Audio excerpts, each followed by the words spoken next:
Espace TV. Espace TV, le journal de 13h.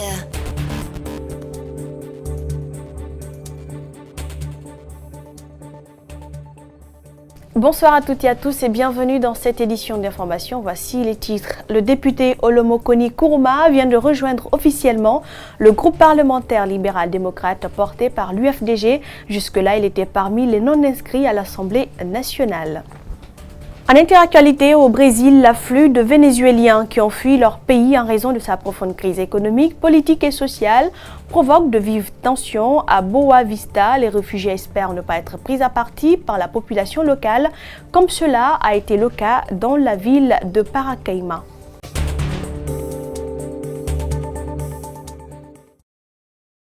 Bonsoir. Olomo Koni Kourouma rejoint officiellement le groupe parlementaire libéral-démocrate porté par l'UFDG. Le député était parmi ceux non inscrits à l'Assemblée nationale. Sa décision se justifie par une volonté de ses collègues à s'inscrire dans la dynamique de l'alternance, a-t-il dit. Djibriba, Aluba sont allés à sa rencontre. Reportage. Sous la bannière du Parti pour la démocratie et le développement de la patrie, Olomo Koni Kourouma a décidé de travailler avec les libéraux démocrates, un groupe parlementaire dont la dragée haute est tenue par l'UFDG. Les raisons pour le député sont simples. Nous sommes dans un état de délabrement total au jour d'aujourd'hui. Les ponts qui lâchent, les goudrons qui s'enlèvent, l'échec massif au niveau scolaire, le chômage qui galope chaque jour un peu plus. Ce choix est-il tardif ou pas? Notre interlocuteur a renchéri en ces termes. Il n'est jamais tard pour bien faire. Nous avons pris le temps de la réflexion, mais maintenant que ces décisions sont prises, nous allons travailler d'arrache-pied pour faire en sorte que la Guinée puisse retrouver un chemin de l'espoir. Olomo est un transfuge de l'UGDD. Sur sa décision, il doit des explications à la formation politique à laquelle il appartient actuellement. Il s'agit du PDDP. Je crois que le moment venu, nous vous réserverons la primeur de l'information, mais permettez que le processus continue jusqu'à son bout. Le ralliement de Koni Kourouma intervient à quelques mois de la fin de la mandature de la législature guinéenne. Un contexte qui donne l'occasion à chaque élu de redéfinir sa vision. Tirant les leçons du drame survenu le mois dernier dans la commune de Kaloum, le ministère de la Ville et de l'Aménagement du Territoire va mettre de l'ordre dans la construction des immeubles en Guinée. En attendant que la mesure ne soit appliquée dans toute sa vigueur, une commission composée des professionnels et des cadres du département va entreprendre une période de sensibilisation. Explication Mamadou Sadio Baldé, Ibrahim Ossouma. Ces immeubles qui poussent comme des champignons dans la capitale embellissent la ville, certes, mais derrière ce ornement, souvent un danger plane sur la tête des citoyens. Pour éviter d'autres drames comme celui du mois passé, des professionnels ont inspecté les immeubles en construction dans la commune de Kaloum. Première mesure, suspendre les travaux en cours le temps d'une investigation poussée. Certains bâtiments, nous avons objecté qu'il faut qu'il y ait des expertises très poussées sur ces bâtiments pour lever les risques que nous estimons très présents. Deuxième mesure, encadrer le système de construction en contraignant les propriétaires de bâtiments à recruter des professionnels qualifiés. En fournissant les bureaux d'études, les ingénieurs et les architectes qui vont encadrer la construction des semelles de fondation jusqu'à la couverture. La construction d'un bâtiment à étage exige des moyens financiers et surtout techniques. L'État se voit dans l'obligation d'appliquer une troisième mesure. C'est que nous devons faire la topographie, l'étude du sol, le sondage géotechnique. L'architecte propose les plans et l'ingénieur fait le calcul structural des semelles de fondation, l'ossature, la structure jusqu'aux charpentes. Enfin, la quatrième et la dernière mesure consiste à protéger le propriétaire, ses travailleurs et même le voisinage d'un éventuel danger. Puisque ça permet non seulement de sécuriser les Guinéens dans leur investissement immobilier, mais aussi sécuriser la vie des Guinéens aussi qui vont travailler ou habiter dans ces bâtiments.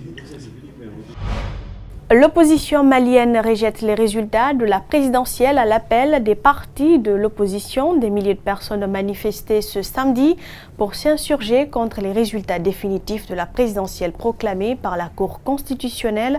Selon les manifestants, seul le candidat de l'Union pour la République et la démocratie, l'honorable Soumaïla Cissé, a été vainqueur et l'arrêt de la Cour n'a pas d'effet. Reportage de notre correspondant à Bamako, Brahima Sogoba. Restituer la victoire du peuple, non à la fraude et le bourrage d'urnes. Voici des expressions qu'on pouvait lire sur les pancartes des manifestants.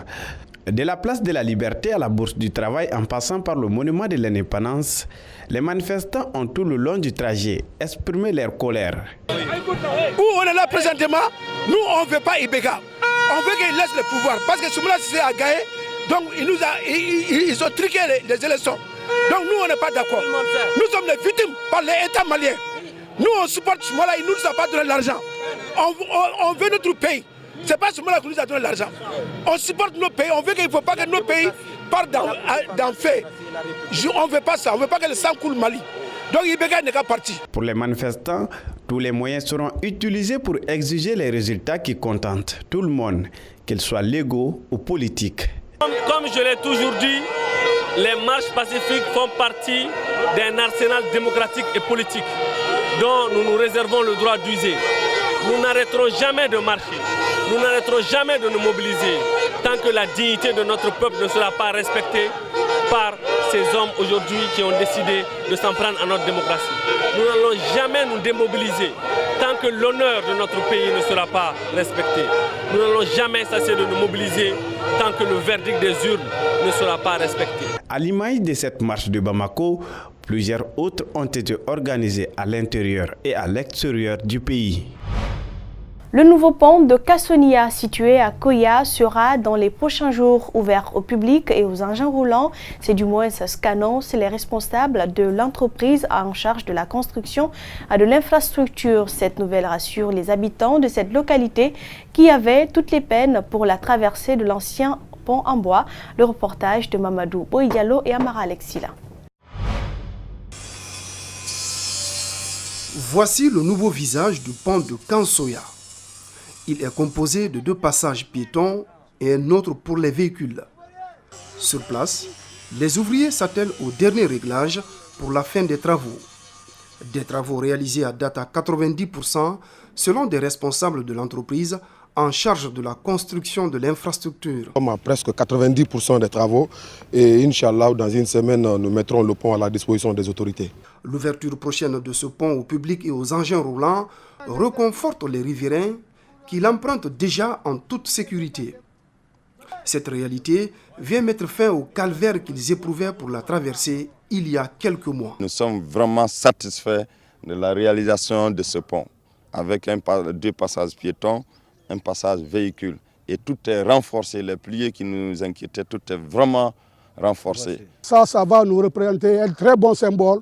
Vraiment, on est très content, on est satisfait, tout le village est content. En juillet dernier, 5 personnes ont perdu la vie par noyade lors d'une traversée en pirogue de fortune. Le drame a touché plus d'un et l'État jugé coupable de négligence.